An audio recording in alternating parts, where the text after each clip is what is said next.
My name is Thomas Garrett, and I'm 64 years old. Before you keep watching, I want you to understand something.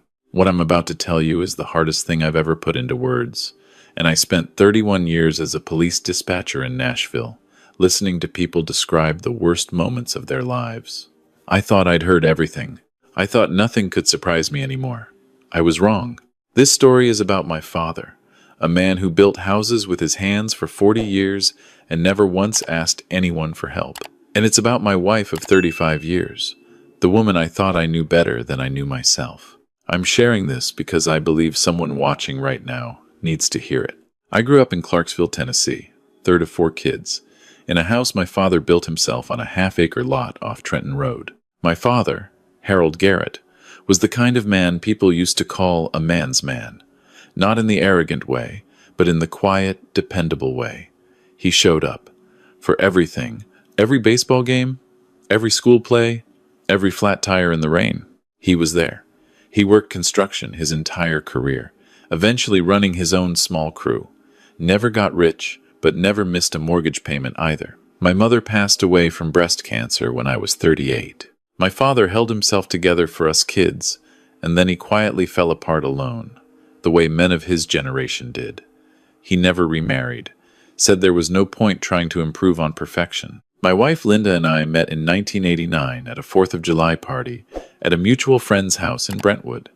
She was 26 and working as a dental hygienist. I was 29, freshly hired at the emergency dispatch center. We were married 11 months later. We had 1 child together, our son Marcus, who lives in Phoenix now with his wife and 2 little girls. I should tell you about Marcus because it matters later. He and Linda have always had a complicated relationship. She loves him. I know she does. But somewhere along the way, she started treating him more like a project than a person, criticizing his choices, his wife, his parenting. When he moved to Phoenix 6 years ago, it wasn't just for the job opportunity. I understood that even if I never said it out loud, my father was healthy and sharp well into his 80s. He kept a garden, drove himself everywhere, went to church every Sunday, called me every Thursday at exactly 7 in the evening. Then, about 2.5 years ago, the calls started changing. He'd forget things mid-sentence. He'd repeat a question I'd just answered.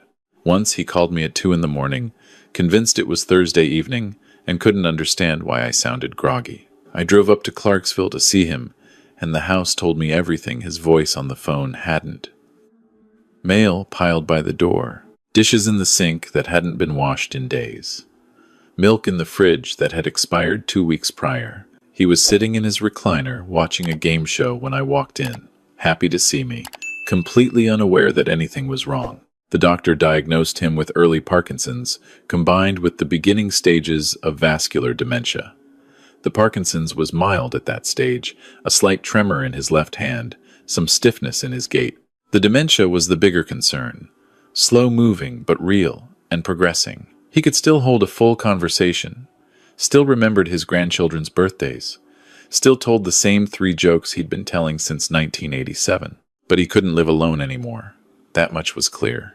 My sister Janet lives in Murfreesboro, but she's got 3 teenagers and a husband who travels for work constantly. My brother Dale is in Knoxville, and he and my father have had a rough relationship for decades over some old business dispute I've never fully understood.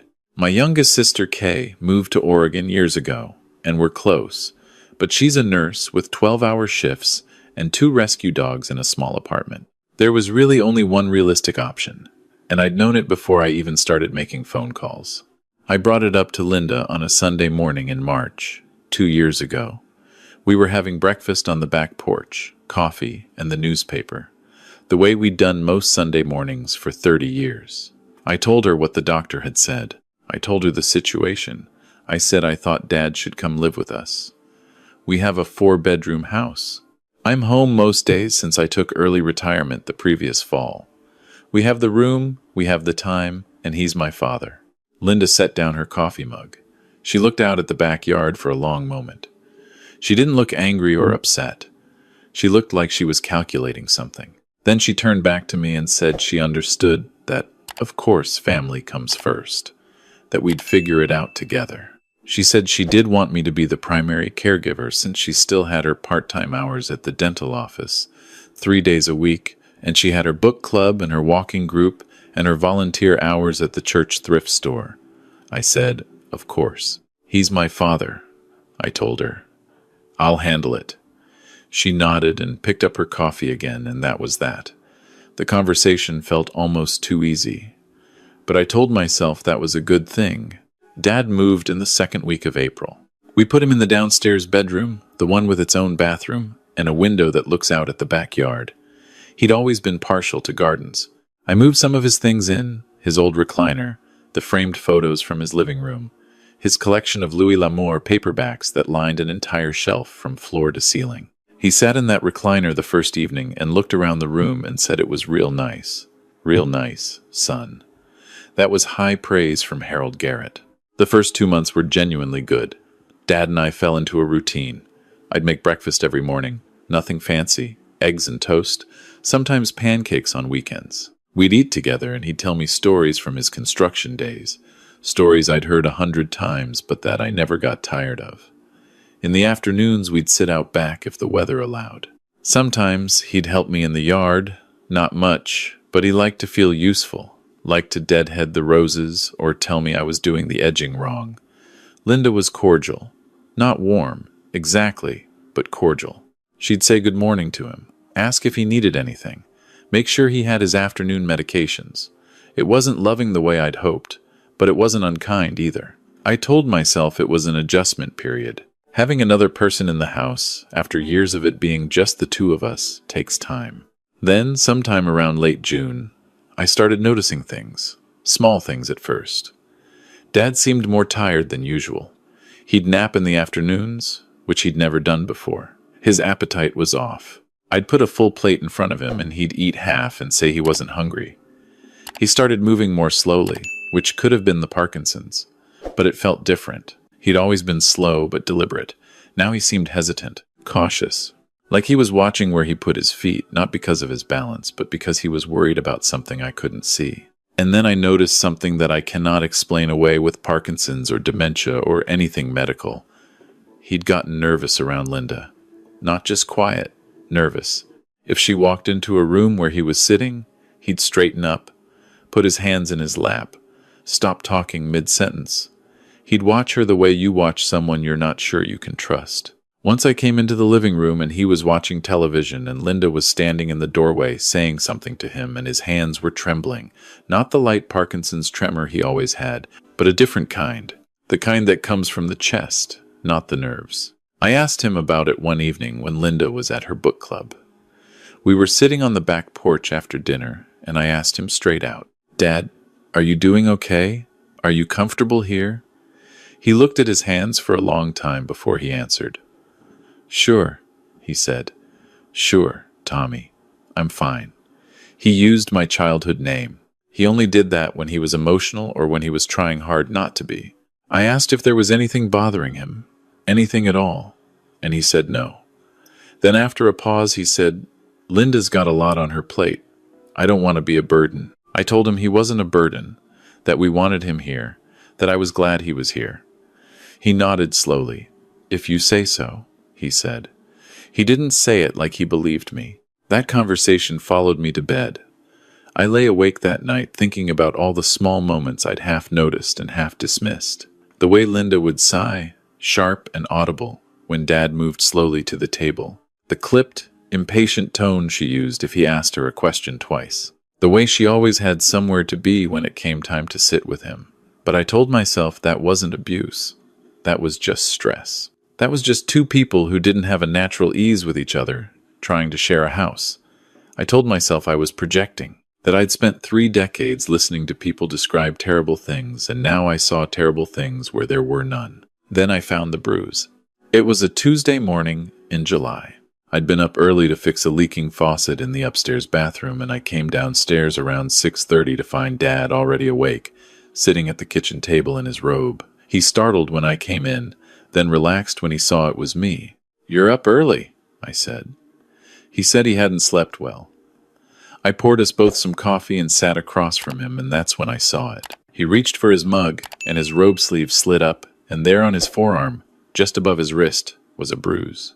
Dark, greenish-purple at the center, the size of a silver dollar. I leaned across the table and looked at it and asked him what happened. He pulled his sleeve down immediately, said he'd bumped it on the door frame going to the bathroom in the night. He said it like he'd rehearsed it, smooth and quick and not looking at me. I asked if he was sure, told him that was a significant bruise for a door frame. He said he bruised easily anymore, that it was the blood thinners, that I shouldn't fuss. I let it go. I didn't want to push him if he was embarrassed about a fall. Old men don't always want to admit when their bodies betray them. But I didn't forget it. 2 weeks later, a bruise on his upper arm, then one on his shin that he said was from the coffee table. Each explanation was delivered with the same rehearsed smoothness, the same refusal to meet my eyes. And each time, something in me screamed that the explanation didn't fit the bruise. I know what falls look like. I know what happens when a body catches a door frame or a table corner. I spent 3 decades on the phone with people who'd been hurt by accidents and people who'd been hurt by other people. And one thing I learned is that those 2 kinds of injuries have different shapes. I didn't want to believe what I was thinking. This was Linda, the woman I'd built a life with, the woman who'd sat beside me in the hospital when Marcus broke his arm at 9 years old, who'd held my hand at my mother's funeral, who'd brought me soup every day for a week when I had pneumonia in 2017. She was not capable of what I was starting to think she might be doing. She was not that person. She could not be that person. But I kept thinking about my father's hands trembling in a way that had nothing to do with Parkinson's. I decided I needed to know the truth, not to confirm my suspicions, not because I was certain, but because if I was wrong, I needed to know that too. I needed to stop lying awake at 3 a.m. running scenarios through my head. I needed to see it clearly, one way or the other. I drove to a Best Buy in Nashville on a Wednesday afternoon when Linda was at the dental office and Dad was napping. I told the kid working the electronics section that I needed a small security camera for inside the house. He showed me several. I picked one that was compact, had clear night vision, could be triggered by motion, and recorded to a memory card. It cost me $180. I paid cash. I'd thought about that ahead of time. When I got home, I sat in my car in the driveway for a while before I went inside. I wasn't sure I had the right to do this. I wasn't sure what it meant about my marriage, that I was even considering it. But then I thought about my father saying, I don't want to be a burden in that voice, and I got out of the car. I set the camera up that evening while Dad was watching the news and Linda was making a phone call upstairs. His room had a bookshelf along the east wall, and he kept a few framed photographs on it, his and my mother's wedding photo. A picture of all 4 of us kids at Christmas from 1983. I positioned the camera behind the Christmas photo, angled toward his bed. The lens was barely visible, a small dark eye behind the silver frame. I tested the angle on my phone. You could see the whole room. I set it to motion activated. Then I put my phone back in my pocket and went to help set the table for dinner. That night, I could barely make conversation. Linda talked about a difficult patient at work. Dad ate half his chicken and said he was tired. I watched them both across the table, looking for something I wasn't sure I wanted to find. After dinner, we watched television together, the 3 of us in the living room, which was rare.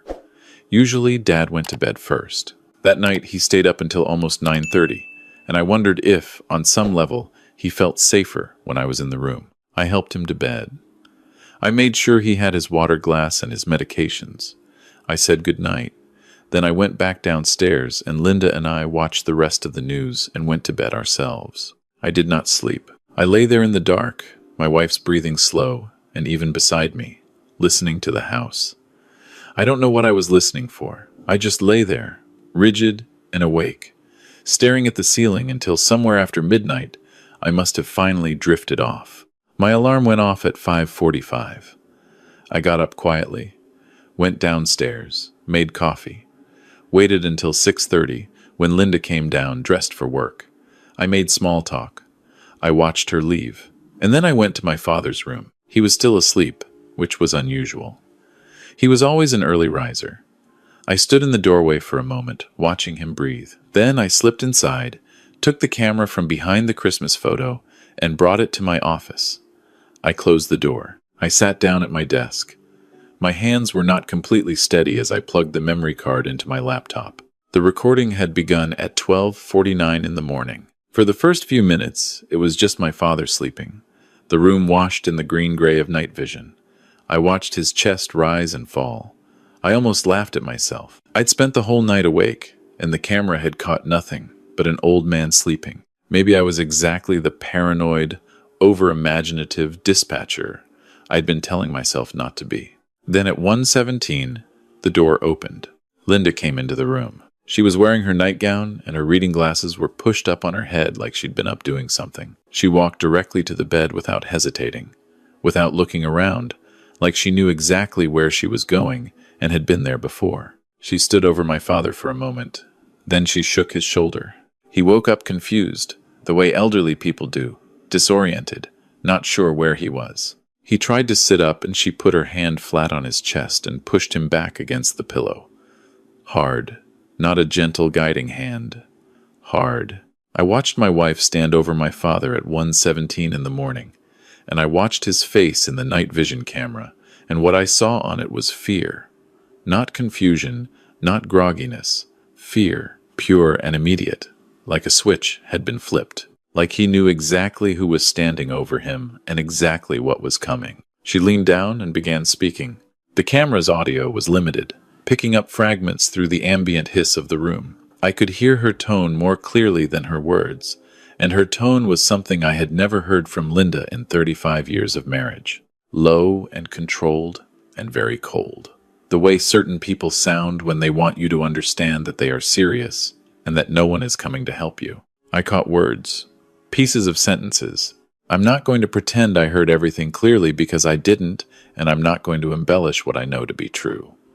What I heard was enough.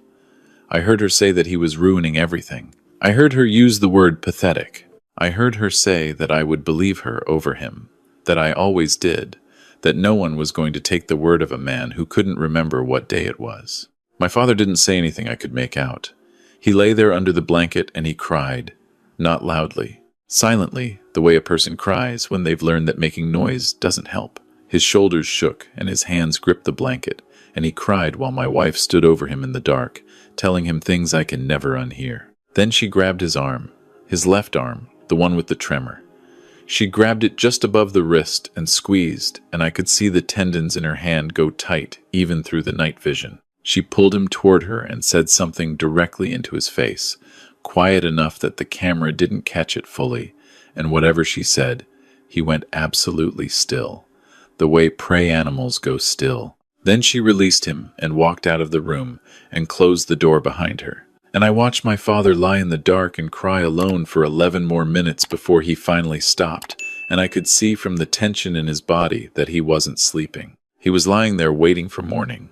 I sat at my desk for a long time after the video ended. I am not going to try to describe to you what it is like to watch something like that. I don't think I could do it accurately. I will say that I have never in my life felt so many things simultaneously that they canceled each other out and left a strange cold stillness in the middle of my chest.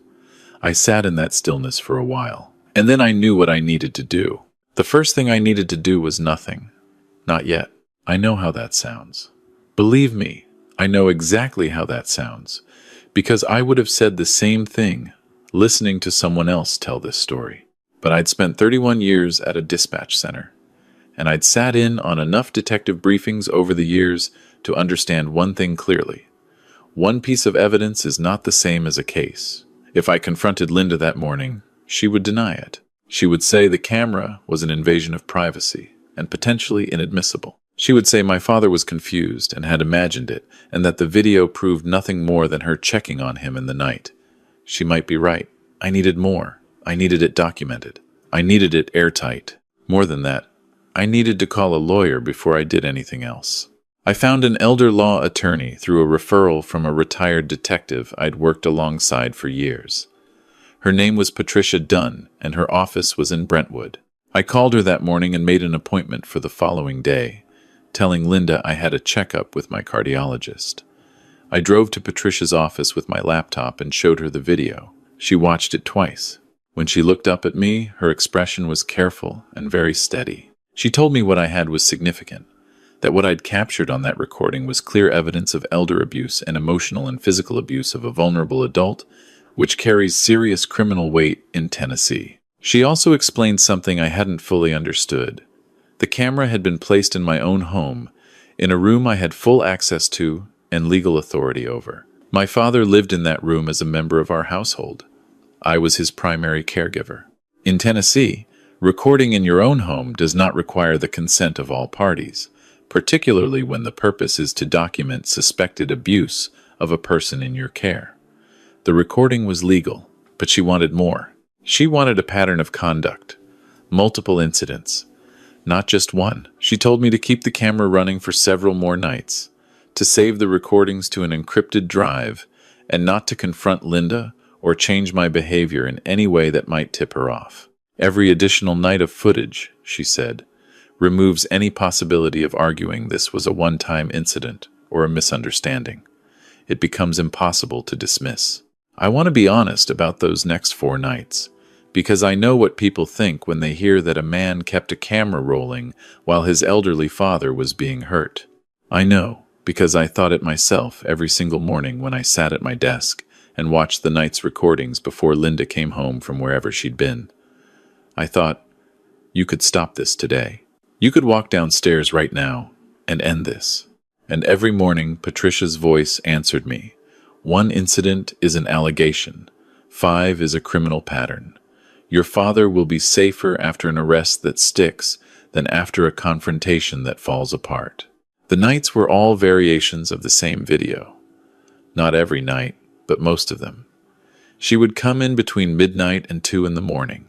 Sometimes she'd grab his arm. Once, she pressed her palm against his mouth and told him to be quiet when he began to make a sound. She threatened him consistently, variations of the same threat, that if he said anything to me, she would make sure he ended up in a facility so understaffed and indifferent that I'd be lucky to visit twice a year, and he'd be lucky to see his grandchildren before he died. She told him he was a foolish old man, and that no one would believe him. On the 5th morning, I saved all 6 recordings to an encrypted drive and called Patricia and told her I had what she needed. But before I went to the police, Patricia told me there was one more step.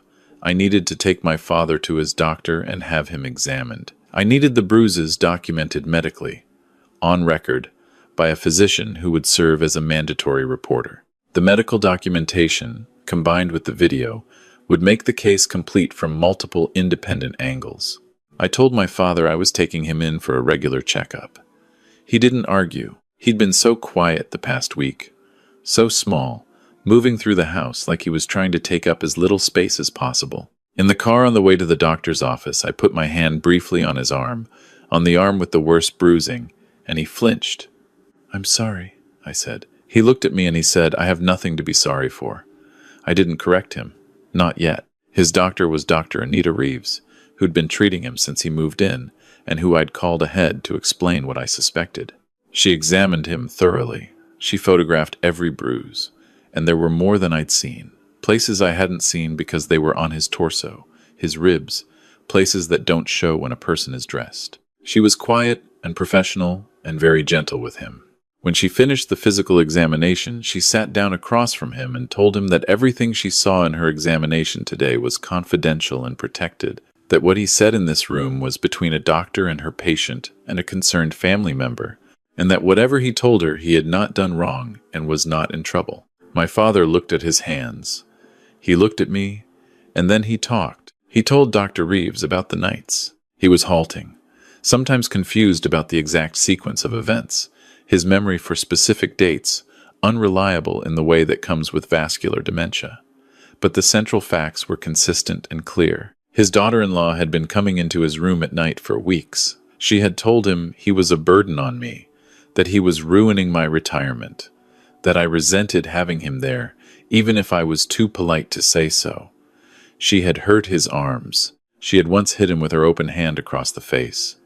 And he'd felt too ashamed to tell me because he'd been certain, absolutely certain, that I would not believe a confused old man over my own wife of 35 years. She had told him exactly that, in those exact words, often enough that he'd believed it completely. I had to step out of the examination room for a few minutes.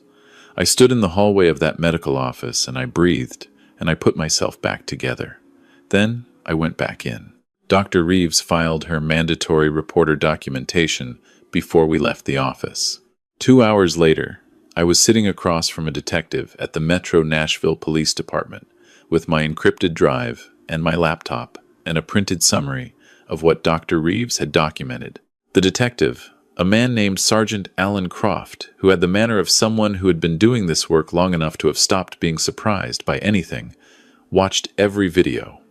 He watched them without expression. When they ended, he sat back and looked at me and said he'd been working elder abuse cases for 9 years and that what I had was about as clean a documentation package as he'd ever seen brought in voluntarily. They asked if Linda was home. I said she would be home by 4.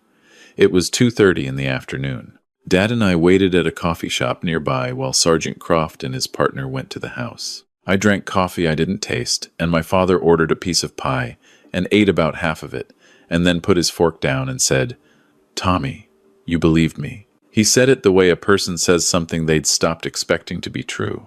I said I did. He nodded slowly. That's all I'm going to say about that moment, because some things aren't mine to describe. Sergeant Croft called me at 4:45.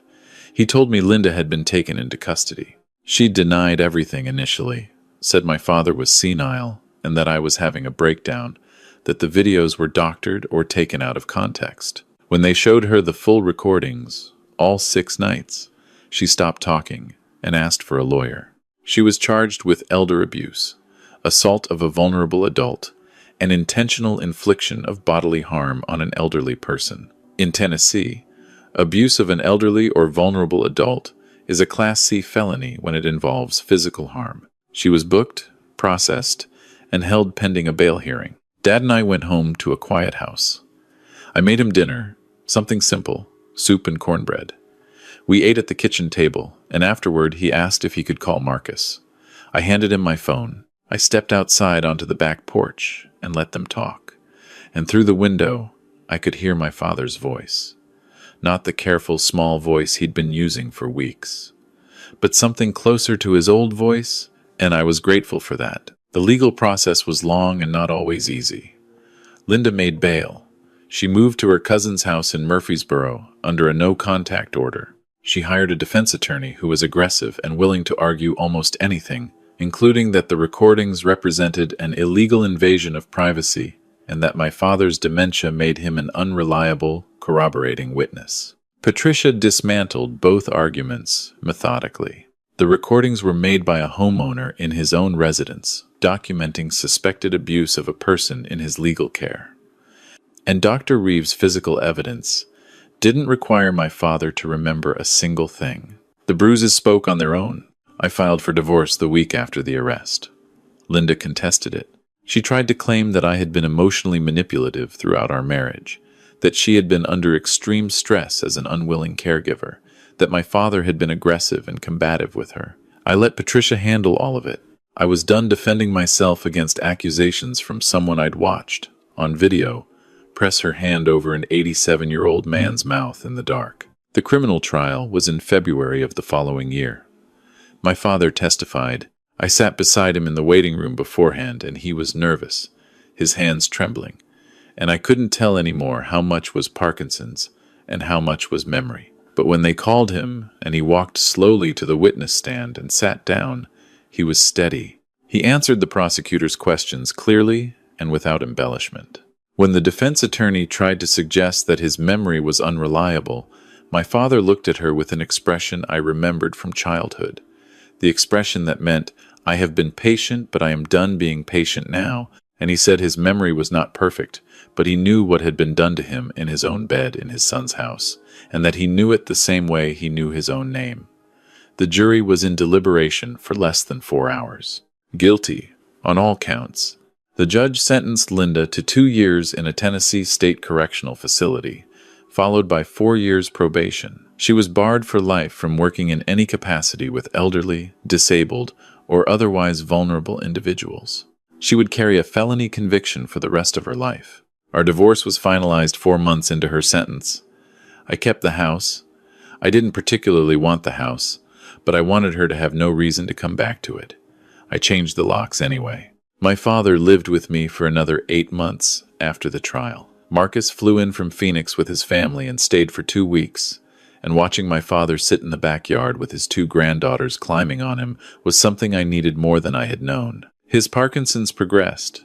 The dementia was slower moving, but present. By the following autumn, it was clear that he needed a level of care I couldn't responsibly provide alone, not because I didn't want to, but because he needed someone with him around the clock, and I am one person. We found a place in Clarksville, close to where he'd spent most of his life, a memory care and assisted living facility with staff that I interviewed the way I used to interview people calling in emergencies, looking for composure and competence and genuine attention.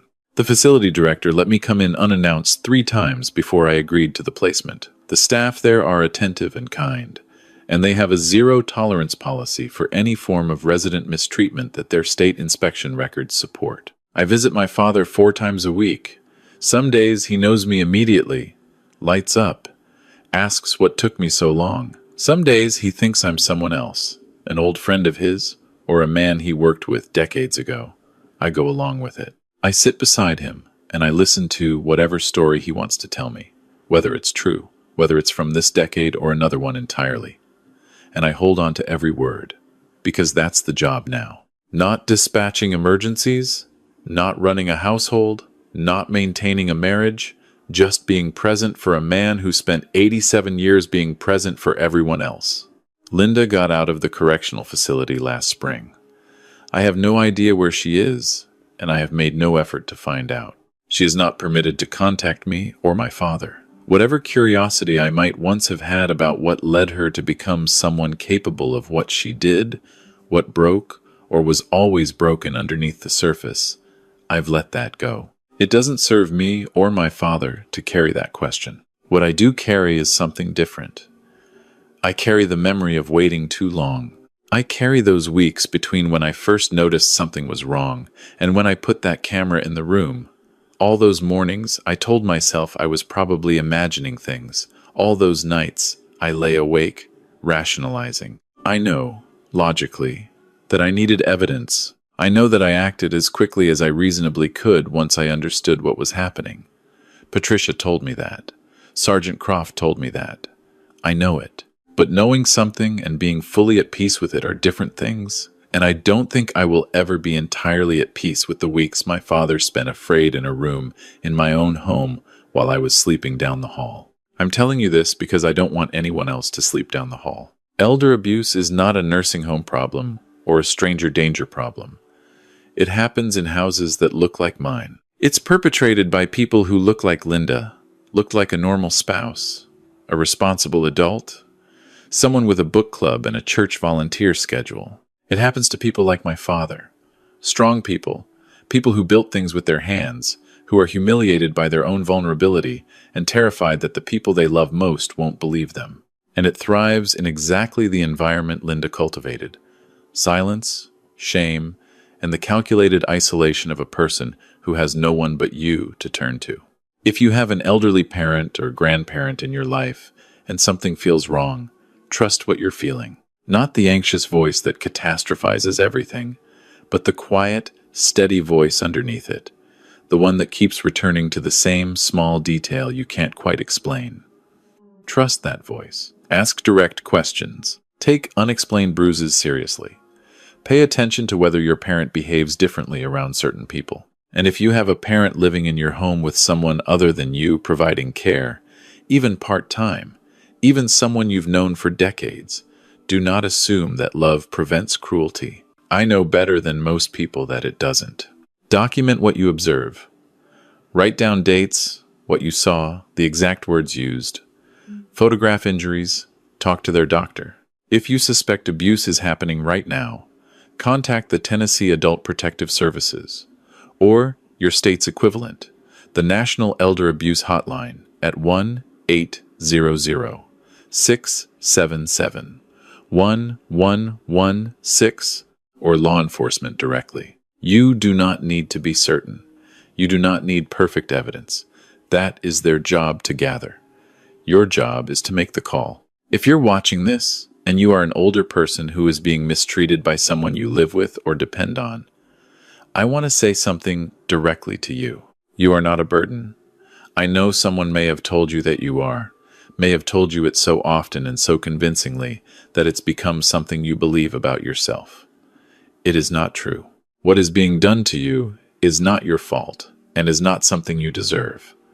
Not for being ill, not for being slow, not for needing help, none of it. You have worth that has nothing to do with what you can or cannot do on your own anymore. And there are people, doctors, social workers, law enforcement, family members who may not yet know what is happening but would act if they did, who will help you if you can find a way to tell someone. Tell someone, my father is 77 days away from his 89th birthday. I know because he told me on the phone last Thursday at 7 in the evening, same as always, that he's planning to make it to 90 and that he expects a proper cake. I told him I'd make it myself. He laughed and said that was either a threat or a promise, and he wasn't sure which. Then he told me a story I've heard before about the first house he ever built in 1971, and how the plumbing inspector showed up on the coldest morning of the year. I listened to every word. I'm grateful for every single word. If this story matters to you, if it sounds like something you've seen or something you've lived, please share it. The more we talk about what happens behind closed doors to people who can't always speak up for themselves, the harder it becomes for it to keep happening in the dark. That's the only reason I'm here telling you this. Not for sympathy, not for judgment of anyone involved, just to shine a light where it's needed. Thank you for listening.